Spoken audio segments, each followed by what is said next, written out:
Hello, mambo vipi? Hii ni Jurasho TV. Tunakuletea kitu cha ajabu, barafu ambayo hailowi. Hii ni dry ice na sio mchezo bana. Dry ice ni barafu ya gesi ya carbon dioxide. Hailaini, haimwagi maji na ikiyeyuka haitoi maji, inakuwa moshi. Usiishike bila kinga, maana inachoma moto lakini ni baridi. Hebu cheki hii image. Ukiweka kwa maji, moshi kama mzuka, na hii ndio sayansi ya mtaa.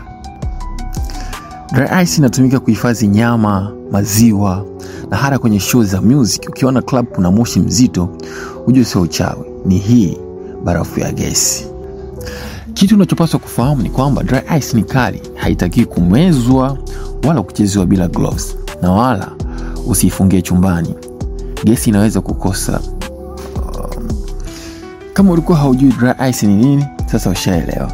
Jurasho TV tunakuletea elimu yenye ladha ya mtaa. Subscribe bana, alafu comment hapo chini ungetaka tufanye majaribio gani tena. Na mimi ni msimuliaji wako Jurasho. Stay tuned. Wangu, angalieni mkiweka kwenye maji haya. Mbona maji yanapochemka jamani? Ngoja niweke maji hapa kidogo. Ui! Hivi vitu kumbe sio poa. Mama. Ona maji. Jamani, nini hiki? Hizi ni barafu eti jamani. Ona. Ona.